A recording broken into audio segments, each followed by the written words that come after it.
اعوذ باللہ السمیع العلیم من الشیطان الرجیم بسم اللہ الرحمن الرحیم رب اشرح لی صدری ویسر لی امری واحلل عقدۃ من لسانی ویفقہوا قولی رب یسر ولا تؤثر وتمم بالخیر وبک نستعین رب زدنی علما۔ السلام علیکم ورحمۃ اللہ وبرکاتہ۔ الحمدللہ ہم سورہ نساء کا ترجمہ و تفسیر کر رہے ہیں۔ 91 آیات کا ترجمہ و تفسیر الحمدللہ ہم کر چکے ہیں۔ آج کا سبق آیت نمبر 92 سے دیکھیے۔ اعوذ باللہ من الشیطان الرجیم وما کان لمؤمن ان یقتل مؤمنا الا خطأ وما اور ما نہیں، کان ہے اور نہیں ہے، لمؤمن لے کے لیے، مومن مسلمان کسی مسلمان کے لیے، ان یقتل ان کے یقتل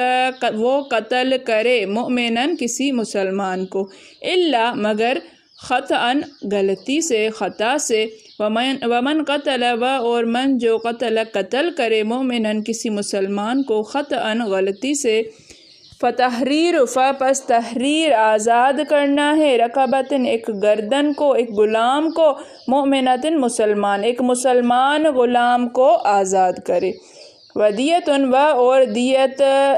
خون بہا، دیت کہتے ہیں خون بہا کو، مسلمتن حوالے کرنا ہے، الی اہلہ الی طرف اہل والے، وارث ہی اس کے وارثوں کو، یعنی مقتول کے وارثوں کو، جو قتل ہوا ہے بندہ اس کے وارثوں کو، الا مگر، ان یصدقوا ان کے یصدقوا وہ معاف کر دیں، صدقہ کر دیں، فإن کان من قوم پس ان اگر کان ہو من سے قوم عدوٍ دشمن قوم سے، اور اگر وہ دشمن قوم سے ہو جس کا خطأ قتل ہو گیا ہے، وہ دشمن قوم سے ہو، لکم کے لیے، تمہاری دشمن قوم سے ہو، وہو مؤمن اور وہ مسلمان ہو، فتحریر رقبتن پس تحریر آزاد کرنا ہے، رقبتن ایک گردن کو، ایک غلام کو، مؤمنتن مسلمان، ایک مسلمان غلام کو آزاد کرنا ہے، وإن کان من قوم اور ان اگر کان ہو من سے قوم ایسی قوم سے، بینکم بین درمیان، تمہارے درمیان، و بینہم اور بین درمیان ہم ان کے اور ان کے درمیان، میثاقٌ معاہدہ، فدیتن پس دیتن خون بہا ہے، مسلمتن حوالے کرنا، الی اہلہ اس کے وارثوں کو، تحریر اور تحریر آزاد کرنا ہے، رقبتن ایک گردن، ایک غلام کو، مؤمنتن مسلمان، ایک مسلمان غلام کو آزاد کرنا ہے، فلم یجد پس جو نہ پائے، پس من جو لم نہیں، یجد پائے، پس جو نہ پائے، فصیام پس صیام روزے رکھے، شہرین 2 ماہ تک، 2 مہینے تک، متتابعین لگاتار، پے در پہ، توبتاً توبہ ہے، من اللہ ان سے، اللہ سے، وکان اللہ اور کان ہے اللہ علیماً جاننے والا، حکیماً حکمت والا، وما کان لمؤمن اور کسی مومن کے لیے نہیں ہے، اس کے شایان شان نہیں ہے، کہ ان یقتل مؤمنا کہ وہ کسی مسلمان کا قتل کرے، کسی مسلمان کے لیے کوئی یہ زیبا نہیں دیتا کہ وہ کسی مسلمان کو قتل کرے، الا خطأ مگر غلطی سے ہو جائے، ومن قتل مؤمنا خطأ اور جو کسی مسلمان کو غلطی سے قتل کر بیٹھے، فتحریر رقبۃ مؤمنۃ تو اب اس کا کفارہ ہے آزاد کرنا ایک مسلمان غلام کا، ودیۃ مسلمۃ اور خون بہا ہے حوالے کرنا، الی اہلہ اس کے وارثوں کو، اور اس کے وارثوں کو دیت دے گا، حوالے کرے گا، خون بہا حوالے کرے گا، الا مگر، ان یصدقوا وہ معاف کر دیں، جو مقتول کے وارث ہیں وہ اگر معاف کر دیں تو کچھ بھی نہیں ہے، پھر دیت نہیں ہے، فإن کان من قوم پس ان اگر کان ہو من سے قوم عدو دشمن قوم سے، یہ دوسری صورت ہے کہ اگر جس کا قتل ہوا ہے وہ دشمن قوم سے ہو، لکم تمہاری دشمن قوم سے ہو، وہو مؤمن اور حال یہ ہے کہ وہ مسلمان ہو، وہ بندہ اگلا مسلمان ہو لیکن دشمنی چل رہی ہے، فتحریر رقبۃ تو آزاد کرے ایک گردن کو، مؤمنۃ مسلمان، ایک مسلمان غلام کو آزاد کرے۔ اس صورت میں دیت نہیں ہوگی اگر دشمن قوم کے آدمی کو قطعاً قتل کر دیا ہے۔ وَإِنْ كَانَ مِنْ قَوْمٍ بَيْنَكُمْ اور اگر ایسی قوم میں سے ہو بَيْنَكُمْ وَبَيْنَهُمْ مِيثَاقٌ تمہارے درمیان اور ان کے درمیان معاہدہ ہو فَدِيَةٌ مُسَلَّمَةٌ تو خون بہا ہے حوالے کرنا إِلَىٰ أَهْلِهِ اس کے وارثوں کو وَتَحْرِيرُ رَقَبَةٍ مُؤْمِنَةٍ اور آزاد کرنا ہے ایک مسلمان غلام کو۔ یہ تیسری صورت۔ فَمَن لَّمْ يَجِدْ فَصِيَامُ شَهْرَيْنِ پس جو کوئی نہ پائے، اب کسی کو غلام آزاد نہیں کر سکتا تو اس کے لیے یہ ہے کہ وہ فَصِيَامُ شَهْرَيْنِ مُتَتَابِعَيْنِ تو وہ 2 مہینے لگاتار روزہ رکھتا رہے گا توبۃ من اللہ سے توبہ کرتے ہوئے وقان اللہ علیما حکیما اور اللہ تعالیٰ جاننے والا حکمت والا ہے۔ اور کسی مومن کو شایان شان نہیں کہ مومن کو مار ڈالے مگر بھول کر، اور جو بھول کر بھی مومن کو مار ڈالے تو ایک مسلمان غلام آزاد کر دے اور دوسرے مقتول کے وارثوں کو خون بہا دے۔ ہاں اگر وہ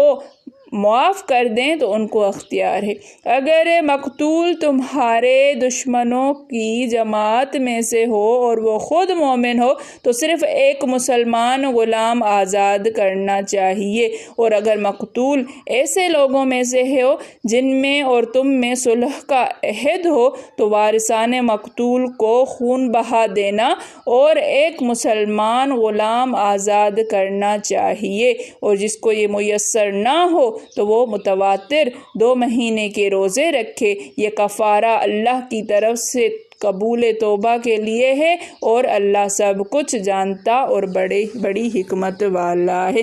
یہ آیت ہے کسی مسلمان کے قتل کے بارے میں۔ قصاص اور دیت کے مسائل اس میں بیان ہوئے ہیں۔ قتل خطا کیا ہوتا ہے یہ بھی ارشاد ہوتا ہے کہ کسی مسلمان کو لائق نہیں کہ کسی حال میں اپنے مسلمان بھائی کا خون ناحق کرے۔ صحیح حدیث میں ہے کہ رسول اللہ صلی اللہ علیہ وسلم فرماتے ہیں کہ کسی مسلمان کا جو اللہ کے ایک ہونے کی اور میرے رسول ہونے کی شہادت دیتا ہو خون بہانا حلال نہیں مگر 3 حالتوں میں۔ ایک تو یہ کہ اس نے کسی کو قتل کر دیا ہو تو قتل کا بدلہ قتل، دوسرا شادی شدہ ہو کر زنا کرے، شادی شدہ زانی اس کو بھی قتل کیا جاتا ہے، تیسرے دین اسلام کو چھوڑ دینے والا، جماعت سے علیحدہ ہونے والا یعنی مرتد۔ یہ 3 لوگ جن کے یہ واجب القتل ہوتے ہیں۔ ان کا پھر یہ بھی یاد رہے کہ جب ان تینوں کاموں میں سے کوئی ایک کام کسی سے واقع ہو تو رعایا میں سے کسی کو اس کے قتل کا اختیار نہیں، البتہ امام یا نائب امام کو بعہدہ قضا کا حق ہے۔ اس کے بعد دیکھیے کہ کسی سے کوئی ان 3 وجہ سے واجب القتل ہو گیا تو عوام نہیں کرے گی اس کو قتل۔ کسی نے زانی کو دیکھا، شادی شدہ زانی کو دیکھا تو جب تک قاضی فیصلہ دے گا تب اس کو قتل کیا جائے گا، یا قتل کے بدلے قتل ہے پھر بھی قاضی فیصلہ دے گا تو اس کو قتل کیا جائے گا۔ یا مرتد ہو گیا، عوام اس کو بس فوراً قتل کرنا ایسا کچھ بھی نہیں ہے۔ دیکھیے یہاں پر یہ اس آیت کے شان نزول میں ایک قول تو یہ مروی ہے کہ عیاش بن ابی ربیعہ جو ابو جہل کا ماں کی طرف سے بھائی تھا، جس ماں کا نام اسما بنت مخرمہ تھا، اس کے بارے میں اتری ہے۔ اس نے ایک شخص کو قتل کر ڈالا تھا جسے وہ اسلام لانے کی وجہ سے سزائیں دے رہا تھا، یہاں تک کہ اس کی جان لے لی۔ اس کا نام حارث بن زید عامری تھا۔ حضرت عیاش کے دل میں یہ کانٹا رہ گیا اور انہوں نے ٹھان لی کہ موقع پا کر اسے قتل کر دوں گا۔ اللہ تعالیٰ نے کچھ دنوں بعد قاتل کو بھی اسلام کی ہدایت دی، وہ مسلمان ہو گئے اور ہجرت بھی کر لی، لیکن حضرت عیاش کو یہ معلوم نہیں تھا۔ فتح مکہ والے دن یہ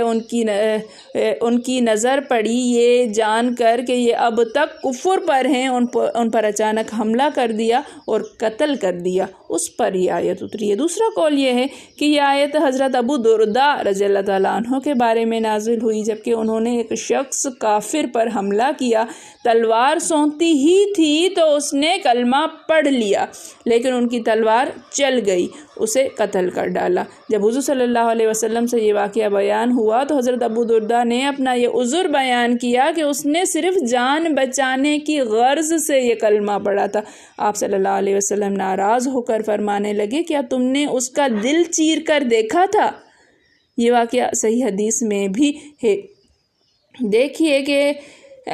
اب اگلا ہے کہ پھر قتل خطا کا ذکر ہو رہا ہے کہ اگر کسی سے خطأً قتل ہو جائے تو اس میں دو چیزیں واجب ہیں، ایک تو غلام آزاد کرنا، دوسرا دیت دینا۔ اس غلام کے لیے بھی شرط ہے کہ وہ ایماندار ہو، مسلمان ہو۔ کافر کو آزاد کرنا کافی نہیں ہوگا، نہ ہی چھوٹے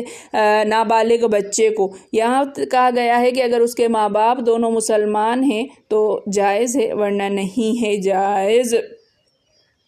اس کے اندر جو ہے وہ تھوڑی سی تفصیل ہے، اس تفصیل کے اندر ہم نہیں جاتے کہ کون سا غلام ہونا چاہیے اور کون سا غلام نہیں ہونا چاہیے۔ دیت کتنی ہونی چاہیے، خون بہا کتنا ہونا چاہیے، تو یہ دیت جو ہے وہ 100 اونٹ ہے۔ 5 قسموں کے 100 اونٹ دیت کے طور پر دیے جاتے ہیں۔ 20 تو دوسرے سال کی عمر کی اونٹنیاں کے دوسرے سال میں لگ گئی ہوں، 20 اونٹنیاں ایسی ہوں، 20 اسی عمر کے اونٹ، یعنی 2 سال کے اونٹ، 20 اونٹ اور 20 اونٹنیاں، پھر 20 اونٹ تیسرے سال میں لگی ہوئی اونٹنیاں، یہاں پر بھی اونٹنیاں دی جائیں گی، 20 5ویں سال میں لگی ہوئی اور 20 چوتھے سال میں لگی ہوئی۔ یہی فیصلہ قتل خطا کے خون بہا کا رسول اللہ صلی اللہ علیہ وآلہ وسلم نے کیا ہے، حدیث میں یہ موجود ہے۔ اس کے اندر تفصیل ہے، اس تفصیل کے اندر ہم نہیں جاتے کیونکہ آج کل جو ہے وہ دیت کے طور پر 100 اونٹ کون دیتا ہے، کون دے گا، اس کے پاس 100 اونٹ ابھی موجود ہیں کہ دیے جائیں۔ تو یہ ہوتا ہے کہ جب آپس میں کسی چیز پر خون بہا کے دیت کے طور پر رضامندی ہو جاتی ہے کہ اتنی رقم دی جائے، اتنے لاکھ دیے جائیں یا زمین دی جائے یا اس کے بدلے میں کچھ بھی، تو اس پر دونوں فریق راضی ہو جاتے ہیں تو وہ خون بہا مقرر ہو جاتا ہے اور وہ بھی جائز ہے۔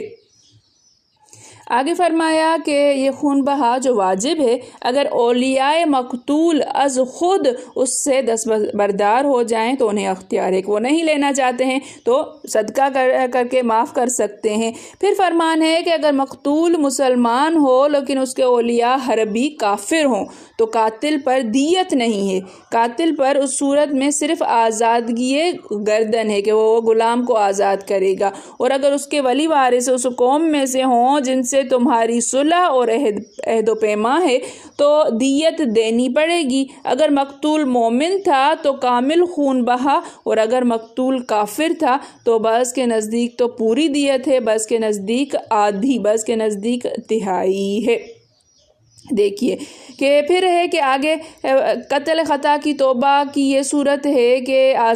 غلام آزاد نہیں کر سکتا تو روزے رکھ لے، اور جسے روزوں کی بھی طاقت نہ ہو وہ مسکینوں کو کھانا کھلا سکتا ہے یا نہیں ہے، تو اس کے بارے میں جو ہے وہ تھوڑا سا اختلاف ہے کہ 60 مسکینوں کو کھانا کھلا دے جیسے زہار کے کفارے میں کھلا دیتے ہیں، کوئی کہتا ہے کہ نہیں۔ یہ تھا قتل خطا اور قتل خطا کا کفارہ کہ ایک آزاد غلام کو آزاد کرنا، دوسرا دیت دینا۔ آزاد غلام کو مسلمان غلام کو آزاد کرنا تو یہ ہوا اللہ کے لیے، اور دیت دینا جس مسلمان کا نقصان قتل کر کے نقصان کیا ہے اس کو وارثوں کو کچھ نہ کچھ جو ہے وہ اس کو فل کر دینا، یہ ہوتا ہے۔ یہ اس طرح سے کہیں گے یہ بندے کا حق ہے اور وہ اللہ کا حق ہے۔ اللہ تعالیٰ سمجھنے کی توفیق عطا فرمائے۔ میرے پڑھانے میں، آپ کے پڑھنے میں، میرے سمجھانے میں، آپ کے سمجھنے میں کوئی غلطی، خطا، بھول چوک ہو گئی ہو تو میں اللہ کے حضور میں توبہ کرتی ہوں اور معافی کی خواستگار ہوں۔ ربنا تقبل منا انک انت السمیع العلیم۔ السلام علیکم ورحمۃ اللہ وبرکاتہ۔